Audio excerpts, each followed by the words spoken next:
Hey everybody, how are you doing today? I'm here to talk to you about the death by tobacco. Now, death by tobacco is what I like to call something that causes the most preventable death in America, and you don't have to look farther than your local corner store to find this cause. The cause is tobacco.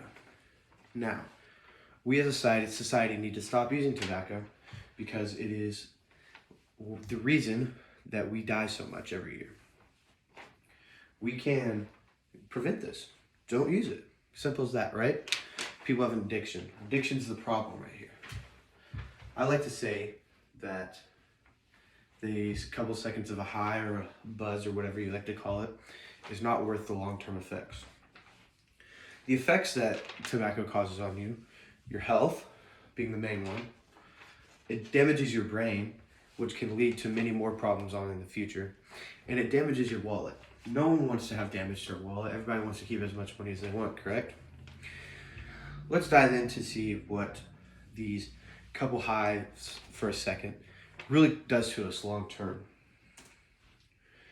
The health risks at hand come with many diseases, death, many fatal organs, many things happen to your organs, and there are many other diseases that are called. In a quote from the FDA, it says, "In fact, tobacco remains nearly the largest preventable cause of death in the United States, with an annual total around 480,000. Nearly 500,000 people are killed every year because of tobacco." This to me seems insane, but for y'all can make that opinion yourself.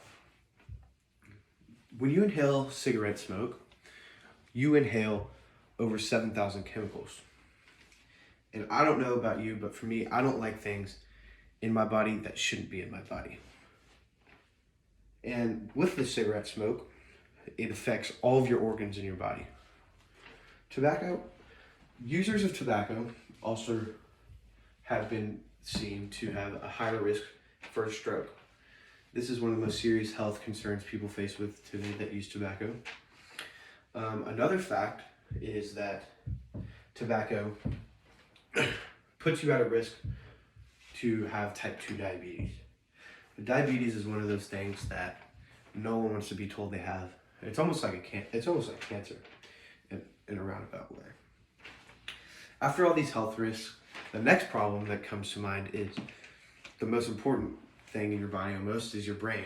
The damage it causes to your brain and all the other side effects that happen. We have a quote from Newport Institute, and it says, "Smoking in your teens and your early 20s causes changes to the brain, and which leads to people wanting to experiment more." So, when you inhale smoke from tobacco or whatever other tobacco products you use, it can cause side effects to your brain because your brain isn't fully developed yet in your teens and early 20s. And this leads to you wanting to experiment more. Experimenting more means that tobacco is a gateway drug. I don't know if you've heard this because in my 8th grade health class, I remember my teacher telling me gateway drugs. Everybody laughs, right?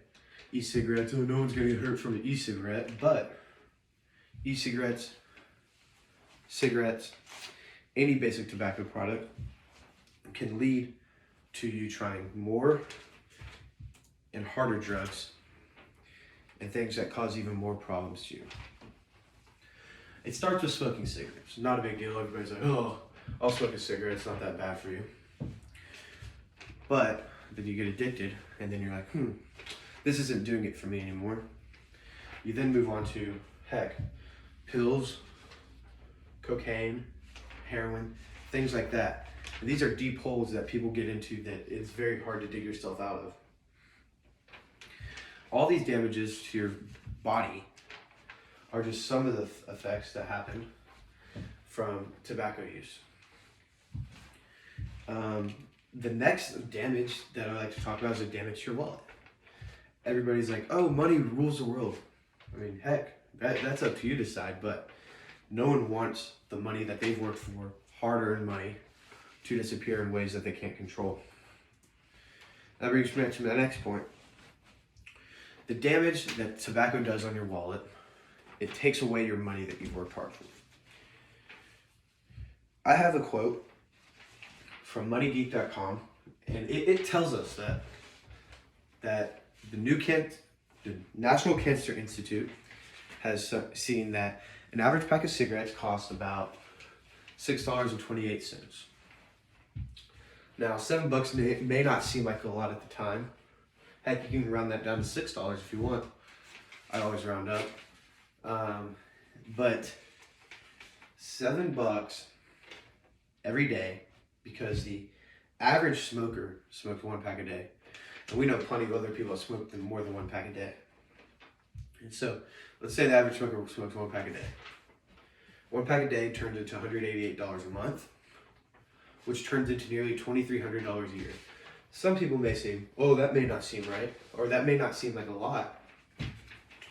But in the long run, let's take 5, 10, 15 years, and you can do that math yourself. It's heck, 10, 20, 30, 40, $50,000 flip onto it. That's enough to buy a new car after a couple years.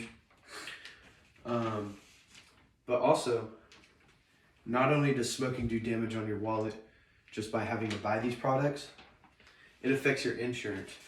Insurance rates skyrocket because you're a problem or a hazard or whatever you want to call it. You're at higher risk for these insurance quotas that they have.